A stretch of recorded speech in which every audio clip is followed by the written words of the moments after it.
record. All right, so yeah, here's a conversation. We don't know where it's going to go.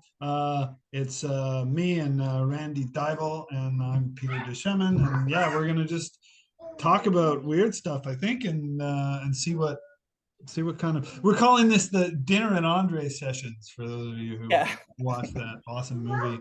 So let's classic. classic. My dinner with Andre. What's that? It's my dinner with My Andre. dinner with Andre. Yeah, yeah, with Wallace Shawn and Yeah. someone else. I am.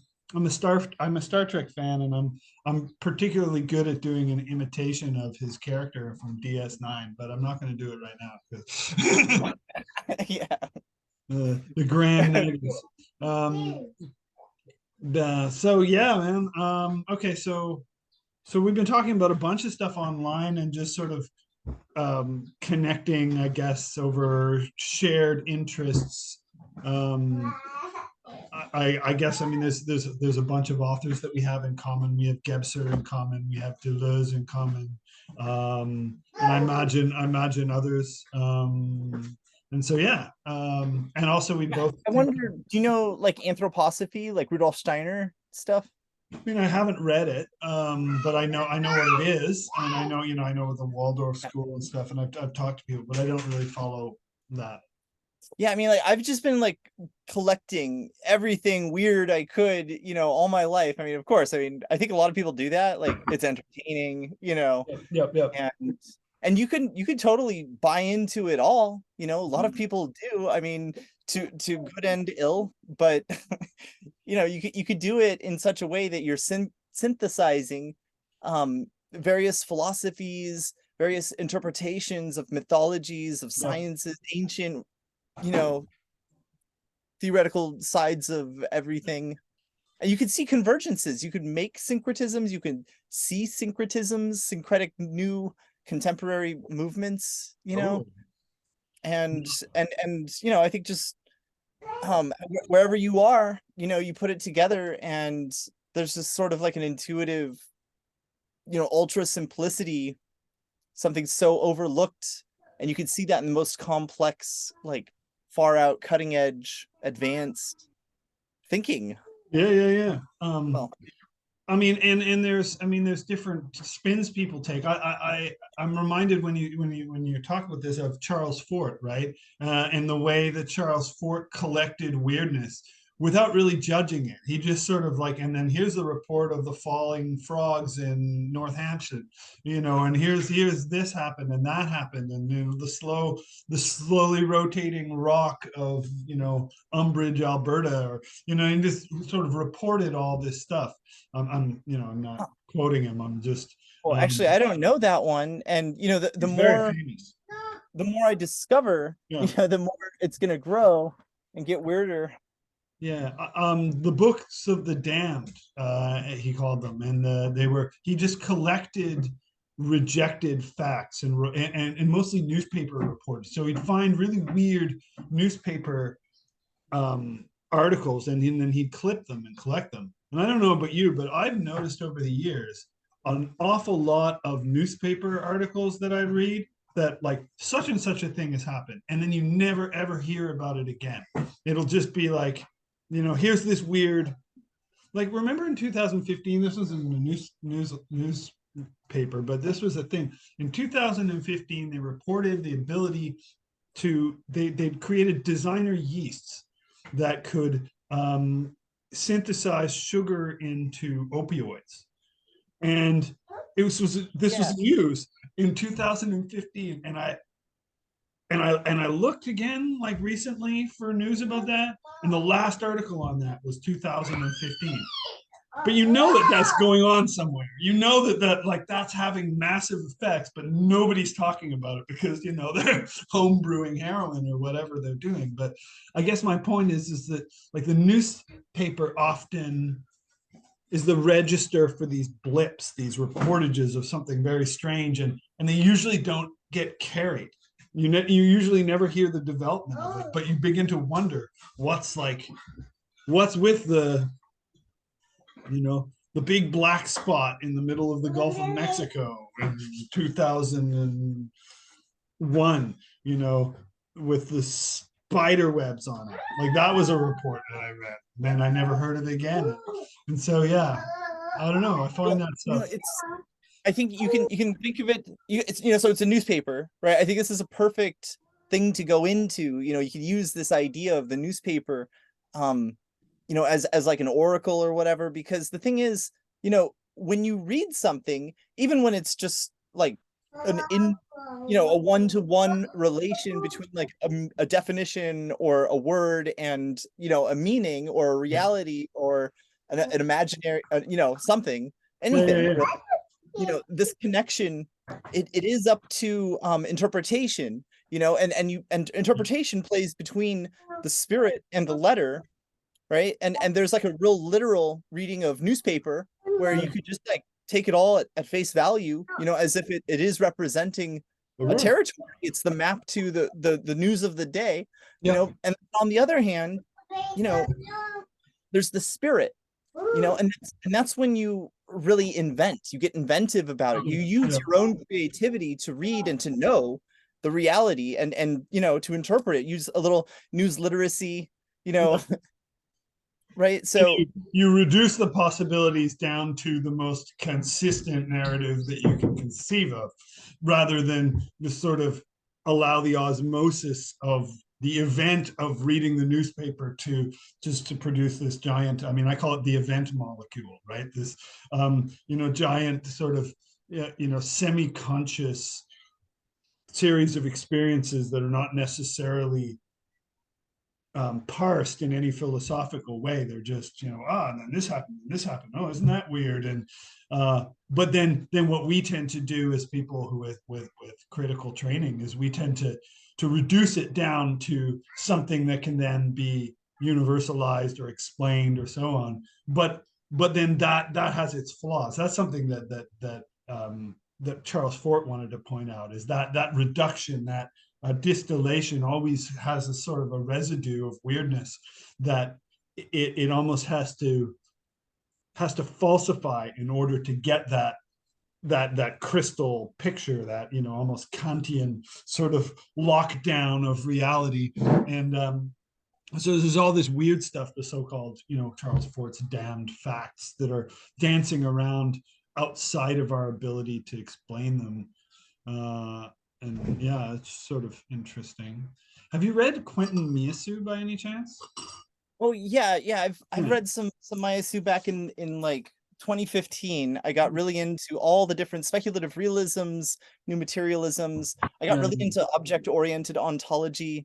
Okay. The acronym OO is so cool, but also it works well with the whole John Lilly Okay. biocomputer paradigm Yeah, kind yeah, of yeah. thing. I've never read John Lilly, but I know about the biocomputer, and I read a lot of Robert Anton Wilson and stuff when I was a youngster. Yeah, So he was into Lilly. He was in the Eighth Circuit model and all that stuff. Um, yeah, Yeah, no, I mean, I guess I was only recently read Mia, so I was introduced to him by J.F. Martel from Weird Studies, and I had read loads of Deleuze, and I read loads of just different weird stuff in Crowley, and they're just sort of omnivorous reader. But I read this little essay, the After Finitude, and I found it was really powerful. And the picture that you're left with is, okay, so we're gonna step back from Kant, and we're gonna say uh, we're going to suspend the principle of sufficient reason.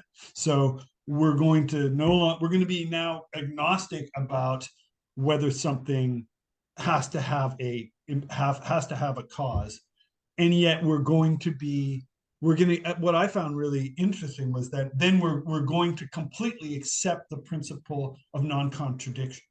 So that was what kind of flipped me around a bit. I was like, okay, so if we're going to build so this is the foundation, right? What does a world look like if the foundation is no necessary cause and effect, but no contradictions?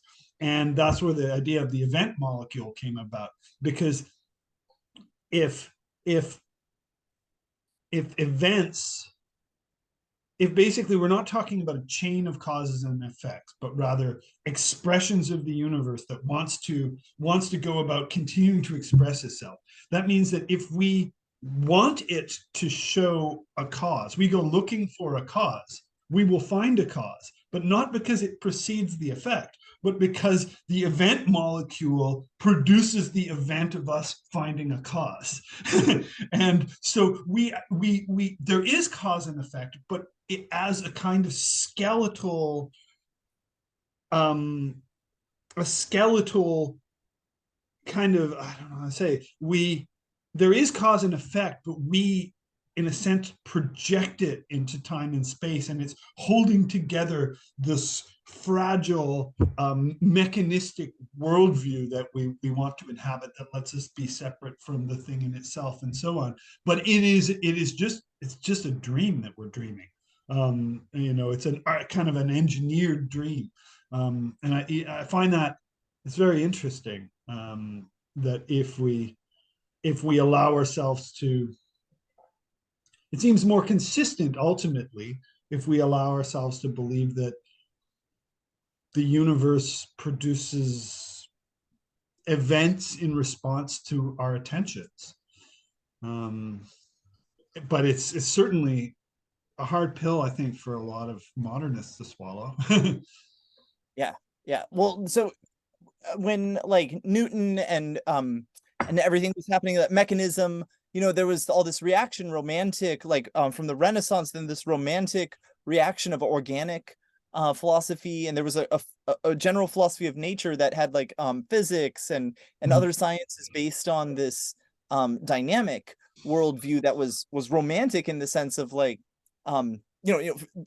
romantic philosophy of coming from nothing into being. And this is, it mimics the fall, cosmogony, and cosmogony is present in everything, in this sort of conception of the world. And there are contemporary philosophers, who are fully embracing that sort of metaphysics, or perhaps post metaphysics, or they have different reasons for giving them these names, but we see a revival in certain areas.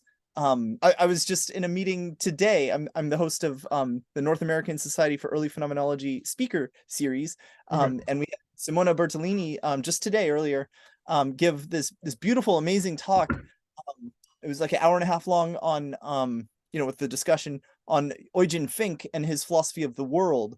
And I'm struck by, because I'm a Konrad Martius scholar, Hedvig Konrad Martius. I don't know if you know who she is. She's a student of Husserl, but she began doing her work like 1910. She was a student of Husserl. 1913, her first big thing comes out, and around 1921 on New Year's, at Konrad Martius's house, Edith Stein had her big conversion from a general sort of like academic atheism, like that everyone has today, even people who think they're very religious. This fundamental like, but come on, it's like, really, there's no magic universe or whatever.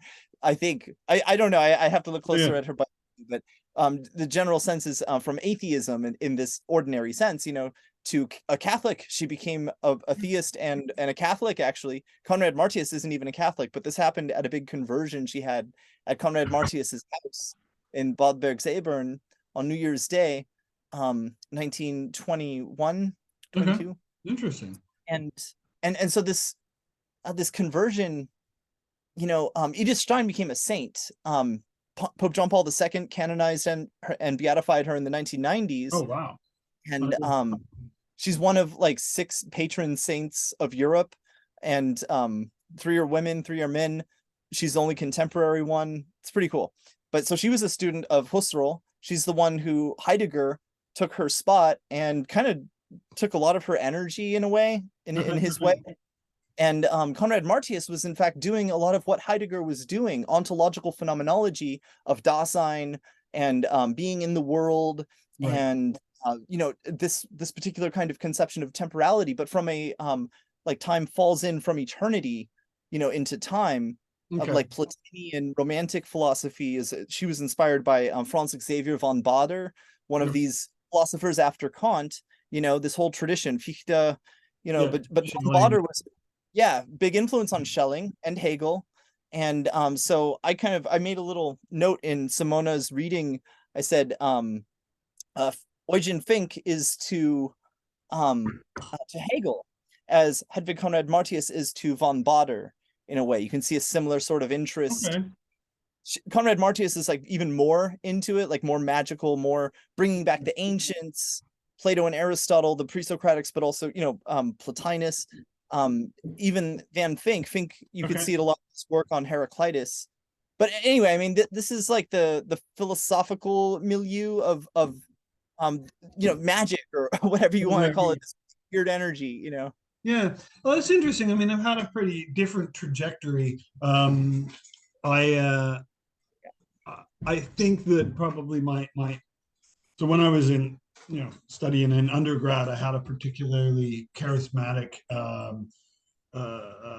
teacher for the the German idealists, and his name was Bela Egyed. He was this Hungarian, I guess post-structuralist, but he was a very interesting and very compelling sort of classroom presence. And I remember we did obviously we did Kant, and then the reactions to German idealism class was where we looked at when we very briefly touched on Schelling and Fichte, and they were put sort of and the main ones were of course Hegel and Schopenhauer, and I think and then from Schopenhauer into to Nietzsche, and I found that was the intellectual route I followed, and then Deleuze, of course. So later on, this is the end game for Egyed was to get us all into Deleuze, right? Because this is in the late '90s. Deleuze is, of course, just starting to get into getting taught in the Western universities and stuff. So that was where I was at. But at the same time, I was really studying a lot of occultism, and I mean, it was obvious to me that Crowley was somewhere in this post-structural spectrum, right? He was doing things that were what you would consider post-structuralist. And now that I know more about it, I mean, he was reading Crowley was reading philosophy, he was reading Hume, and he was reading Schopenhauer, and he was reading Spinoza, and he hated Schopenhauer and he loved Spinoza, and so he ends up looking a lot like a very sort of hermetic. It ends up resonating quite a bit with Deleuze, although Deleuze is much better at it's just Deleuze is a better philosopher, obviously, and not using symbolic ritual language in the same way, but they have a similar, shall we say, telos, which seems to be towards sorcery, and the sorcerer as redeeming the sorcerer as the agent of magic. In a way, over and above the magus, right? Over and above the transcendentalist, Platonist mage, they are creating a space for sorcery to play out with this imminent magic. And then the crown for me was reading Gebser. And then I read Gebser at the very end of my PhD, almost to the point where I didn't have a chance to say much about him in that document. You know how it is, right? Like when you write a big piece and then you find an author who's like, you're the keystone to everything, but I do not have time to properly deal with you in this document. So Gebser really just clicked with everything I was doing, and it made sense, in terms of sort of, if what we're doing is not so much, if what we're doing now is moving on to another tier, if you will, of intensity that doesn't exclude the previous explorations. It's just that the materialist science was a function of a certain intellectual organ that is now being subsumed into a greater synthesis as one function of that. And similar to Plato, at the end of the day, Deleuze says the overturned Platonism ends up looking very similar to Platonism, except with the caveat that it doesn't lock us into a fixed, inaccessible metaphysics. Well, but see, that's the thing. I think, for example, Fink today, I found just reading last night and listening and talking today with Simona about Eugen Fink. You know, for him, it's something called post-metaphysical philosophy that he's moving towards. And interestingly, you know, Husserl, who was just as much like his student Fink, trepidatious about, you know, the history of Western metaphysics, you know, and of doing metaphysics, Yeah, yeah. you know, he was setting that aside in many important ways in the beginning. He does come around to developing a phenomenological metaphysics in like the Husserliana 42 that's just being put out now, Okay, um okay. and there's a lot of interesting work happening right now about that sort of stuff, I'll this bet. phenomenological metaphysics, you know. But see, that's this metaphysics that comes through that Kantian and then Husserlian direction, whereas like his student Conrad Martius, she goes in a like she's very Kantian in her way, but it's in like a different way, maybe more like, you know, people like the Swedenborgian line, Okay. or the like Fichte and you know, the development after Kant. You know, they take the, like you said, a skeletal sort of form, a structure, and then they you know, they do something else with it. Yeah, yeah, yeah, yeah. Um, I suppose that's also what happened with Spinoza, in that, oh, but you know, what I wanted to Spinoza, say, Spinoza in his text is, to a lot of minds very anti-magical, but Spinoza allows this extraordinary freedom of play that can be exceptionally magical. And if you feel willing to, I suppose, not glue yourself to every part of of a philosopher's, ooh, okay. yeah. So here's a Fink play, like you Yeah, say, you know, that's his term for this, like, you know, non-structural, like for Heidegger, it's an explosivity of language. You know, okay. symbol. This is play as symbol of the world. It's kind of Yeah, hard to see, yeah, but yeah, no, I got it. Yeah, yeah, you know, and then for Heidegger, it's like poetry, you know. But for Conrad Martius, I think it's just metaphysics, you know. yeah.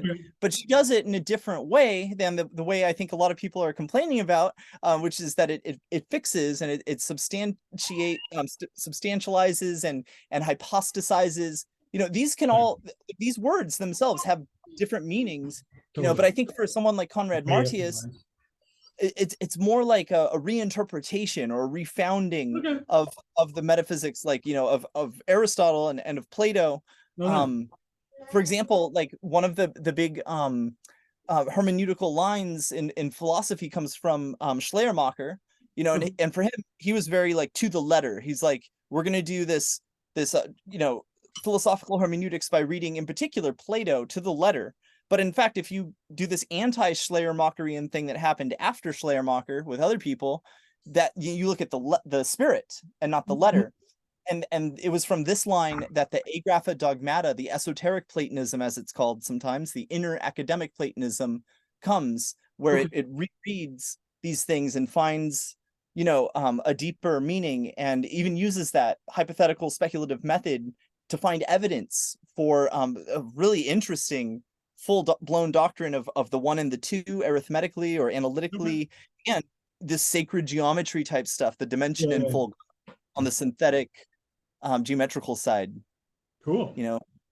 Yeah, and I So guess, I mean, there's a place where it sounds to me, I mean, I kind of groan whenever I see someone go on about the analytic continental divide, right. because to me, like, I don't care about that. Yeah. I'm happy to read.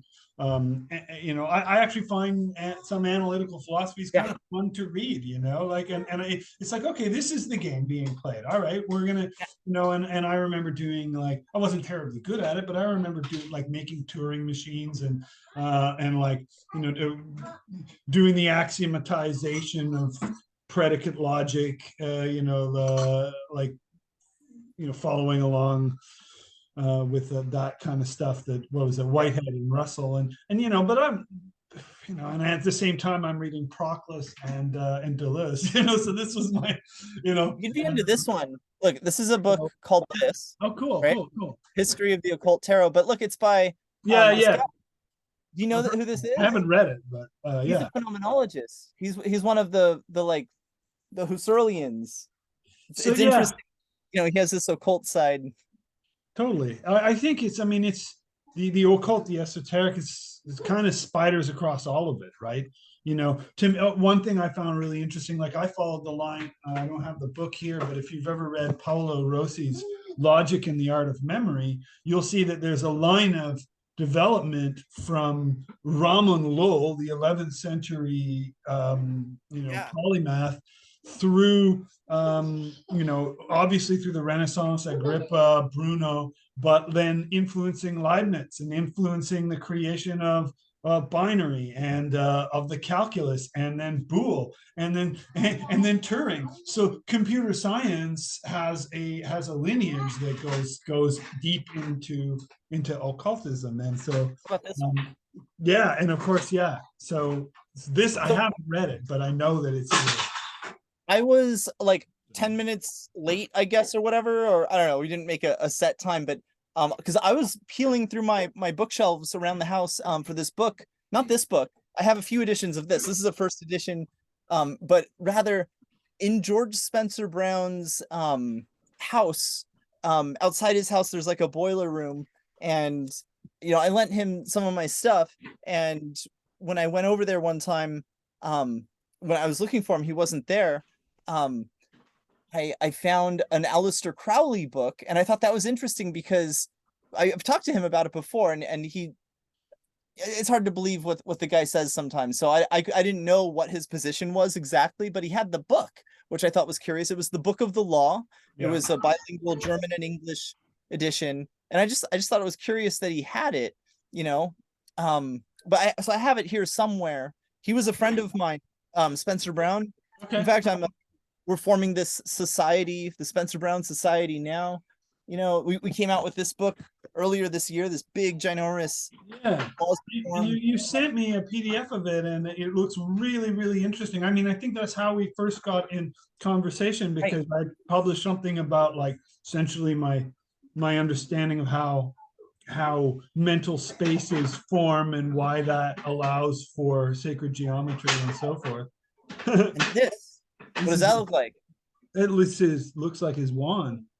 Yeah, it's his magic marker. His philosophy is all about the mark. It's called the mark of distinction. Okay, and it's a mark, like an actual presence of a sign, not just indication in sense of like nothing is there. But when you make a mark, when you have that kind of constraint, whether it's the principle of non-contradiction or any kind of like eidetic, syntagmatic, syntactical structure or whatever, there's something there or substantial, substance, right?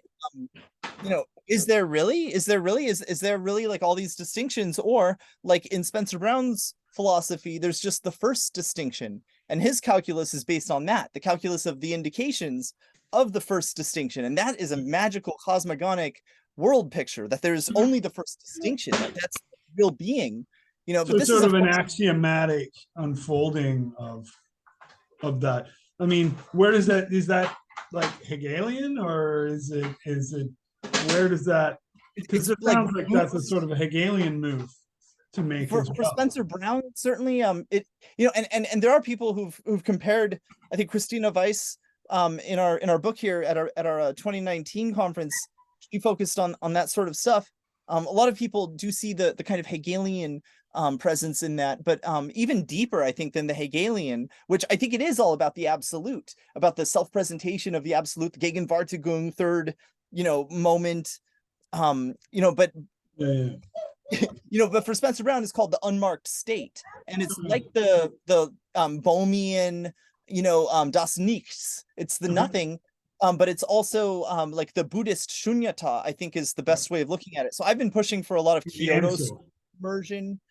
The whole, he says it's pratitya samutpada, He identifies one of the fundamental canons in here with that. And then in the German edition, in fact, he makes it an even bigger way of equating like kind of all of it with the general pratitya samutpada, the Buddhist, Yeah, the formless, the empty of self-identity, plenum, self-contradictory, right, or I don't know, self-contradictory, but self-creation, yeah, or sort of mutual interdependent co-creation of forms, like the reeds, right? The parable of the reeds. Right, the Buddha says to one of okay. the disciples, take one of those reeds and put it in the middle of the road. And of course the point is you can't do that. There's all this stuff. It's all mutually supporting, and you might call it like a plane of consistency or something, Okay, yeah, but yeah, yeah. in a really deep sense, it's just there's shunyata, right? And the play of Maya and all the possibilities are there. And there is some intelligence, there is some organizing in all that imagination and all that activity and all that presence. There's that activity turns into intelligence, and it centers on the big mandala of like all possible universes and the system of dimensions, Yep. right? So that's what the esoteric Platonism in the hands of Conrad Geiser, one of the main two figures. It's about the dimensions, the system of dimensions, and then it's kind of like Gurdjieff and Ouspensky and Okay. Gebser and And Gebser, Steiner. yeah, I was going to say that sounds like sounds like Gebser as well. Yeah, for me, I mean, obviously I'm familiar with the Sunyata, but in the Tao, but I think when I wrote that particular piece, which is the central part of my PhD thesis, it was the Tzimtzum doctrine. So the Ein Sof, and to me the Ein Sof and Sunyata are close to synonymous, right? And they're or even the Sophia, from a Gnostic perspective, it's the pleroma of Sophia. So it's this kind of field of open, luminous possibility, and then some limitation forms within it, and that limitation has unfolding almost consequences, almost like the way frost forms on a window pane. It's like a seed crystal of distinction, if you will, forms, and then that has an organic. But what's interesting is, well, yeah, no. So that seems to be sort of how we go from this scale of formlessness to distinction and form, because it's very easy to see people all the time, they're like, everything is everything, therefore don't worry about anything. And I'm like, well, except that the if you go into deeper resolution, there are the world of distinctions is every bit as it's part of this everything, so that on the scale that we're operating, we do have to make distinctions and have discernment. I mean, what did I say? Someone's saying it's making the everything is everything argument, and I'm like, yeah, but that's like you still wouldn't steer the Titanic into the iceberg on purpose just because everything is everything, right? You would see the iceberg and go, okay, we're going to avoid this iceberg. Well, why? Because even though everything is everything on the level that we're functioning, we have a contingency that's imparted to us, and the acceptance of that contingency is the key to living well, and to honoring the everything. You don't honor the everything by melting and then committing some type of I don't know, some type of suicide of our contingent form. We find a way of allowing our contingent form to give more beauty to the everything, and that usually involves making distinctions and basically living more or less normally. Yeah, that makes sense. Yeah, chop wood, carry water, and you could actually like get really good at it, or you could do something else, but meanwhile, like if we employ the knowledge of the fundamental act of crossing the distinction and things that are like that, things related to that, the history, the tradition even doesn't tie it to the one ultimate act necessarily. It's more about the ritual forms surrounding that kind of activity, and you might call it theurgy or magic or sorcery or whatever. But that's what I'm after. That's what I want is that that cool kind of knowledge, I that's real mean, power.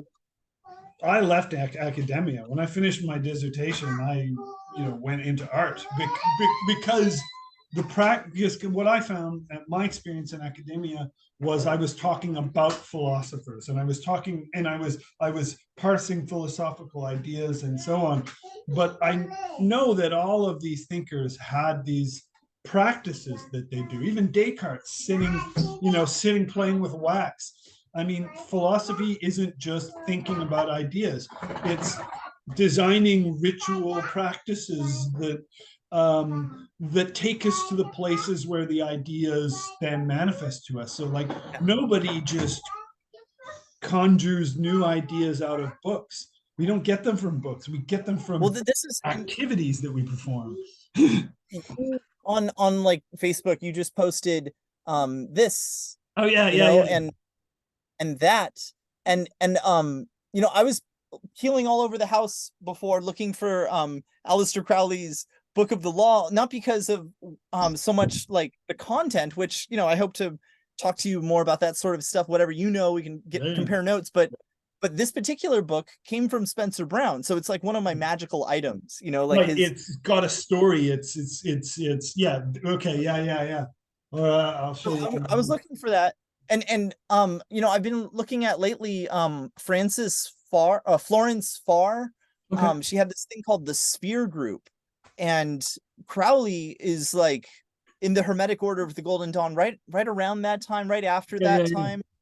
I don't know for sure like whether he participated in that or how close he was to that in particular, but that and other things like that is something that I was hoping to talk to you about sometime, Yeah, yeah, yeah. because that image that you shared, I'm familiar with like Greek Iamblichean theurgy, Yeah. like Greg Shaw has this book, Theurgy and the Soul, that sort of stuff, and I'm interested in the like the Yeah, have it. dimensionality, Yeah. of the like geometry and stuff. Yeah, yeah. I mean, There's that some stuff's weird. huge to me. I mean, yeah, yeah, yeah. I mean, I haven't read that.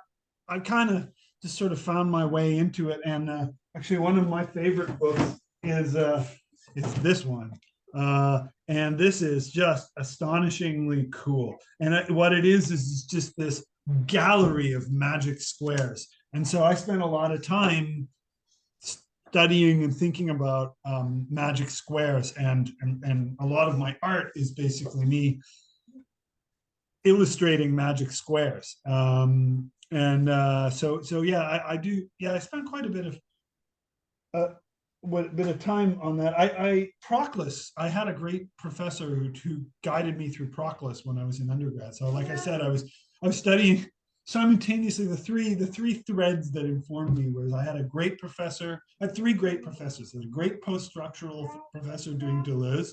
I had a great classical Greek professor doing Proclus, and I had a great Indian aesthete doing Abhinavagupta. And for some reason, like the rasa theory and so the Kashmir Shaivism meets Deleuze meets Proclus Yeah. happened Oh, yeah. at Carleton in the late 90s. But yeah, so yeah, and then so now I was reading uh Crowley, and also there's this Mexican art historian named Jose Arguillas, who I consider the first of the. I mean, he formed a cult, but he's the first really major calendar magician that I'm aware of the 20th century. I mean, if you go back, so I'm really interested in calendar magic, and so you can go back and you can see every once in a while someone comes up and is like, we've got to change the calendar, and I've got this. And sometimes it takes hold and it creates a new world. So, for example, the Baha'i faith was formed by two prophets, the Bab and Baha'u'llah, who were both in this Iranian prison. But the Bab created this calendar, and Baha'u'llah used the calendar. So he was able to. The Baha'i was able to ground on this device, this time So I'm a calendar magician. That's what I do. I make calendars, and so I was inspired by seeing, oh, this is an option. This is something we can do. We can literally change the, you know, change the operating system if we have a different calendar. And so yeah, so Jose Arguelles was there, but yeah, so the idea of building sacred geometries and also magic squares and matrices of energy into how we mediate time. And Bergson, obviously, I'm reading Bergson as well because Deleuze. And So of so, course, time and space. I mean, whatever you do with time, I think you can easily extend it to the other side too. yeah. I actually have to. Speaking of time, I have to go and take my son to Yeah, I should go too. a It's few late minutes, here. but just to sort of a forewarning of this. Yeah, time and space. But I mean, if we're following Bergson, you're going to ultimately sort of collapse the two into a singularity, and of course Einstein as well. Even Yeah, Bergson yeah. was famous for saying that time is the primary, and that space is a kind of a you get space if you assume time, but if you assume space, you have to then posit time. Um, Right. and Okay. so you only need one move to get space and time if you start with time, but you need two moves to get space and time if you start with space. So so that's why he privileges the qualitative multiplicities over the quantitative multiplicities, because the quantitative multiplicities are like a cooling of this initial qualitative flux that is Dure, and then it cools into what we would use as like a homogeneous chunks of time, and it's also connected to Deleuze and the molar and the molecular and do. But if they're part of the same singularity, then yeah, and obviously sacred geometry positions us in space and time, right? So if we have this cube, this double cube, we're creating a spatial, a temple, right? We're creating a memory. I want to say a memory palace, but you know what I mean. We're creating this inner spatialized domain that we can. So one of the really esoteric things I know is something that I found in an old in the, what is it called, in the big ginormous Greek dictionary, Sedley and Long, I think. Anyway, I was into the word cybernetics. It Okay, means yeah, yeah. Kubernetes, right? Steersmanship, and people know this because Fink talks about it. In fact, in Heidegger, it's in Heidegger, right? Oh, Liddell and Scott, right? Yeah. But the word Kuber, I was like, that's got to have cube in it, like, and of course, looking into it, I was able to figure out that indeed it probably does. And there's some other related phrases. The art of cube spinning. There's a Greek phrase for this. Cube nesting. That's what the word like really directly means. Cube nesting. So this is Cybernetics something that, means in a cube. way, Kuber netis, and netis is related to nestis, but it's also itself netis. You know, anyway, it's really cool. Like, no one else knows this. Don't tell anyone. All But right, well, I'm gonna post this. no, but see, like when Yeah, you yeah, do yeah. this, it looks like there's two cubes. Just like there's two times in Aristotle's definition. The now is two, Yeah. and like I think what this means is you're looking at it. Like if you think of like something as you can look at it like at face value, and you get like the particle version, right? But then it phases out in the wave Okay, value, okay, yeah, and you can get both. everything is just doing this, and what do you see? You see those two superimposed cubes when you have two poles, right? So it's a cube inside of a sphere. The ultimate thing in Yeah. this stuff, in this Greek philosophy, is the sphere, Right, and right. that's kind of an unmanifest sort of thing. But this has six or two poles, Yeah. six corners, so many things, A right? sphere is interesting. Like a hypercube, we all know what a hypercube looks like, and a hypercube, and a hypercube. But try to envision a hypersphere, and that's much harder because all you can basically come up with is just spheres, kind of Yeah. spidering. Yeah. Yeah, You go from this to like this or something.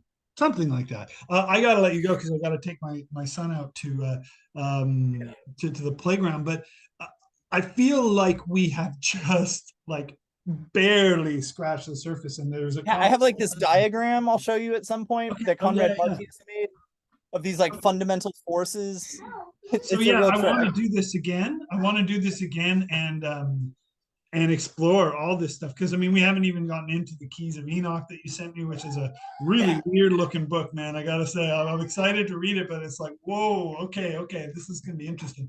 And I of Yeah. course am doing loads of stuff with like Enochian magic and developing sigilizing systems and just thinking about all this sort of stuff. So we're definitely Yeah.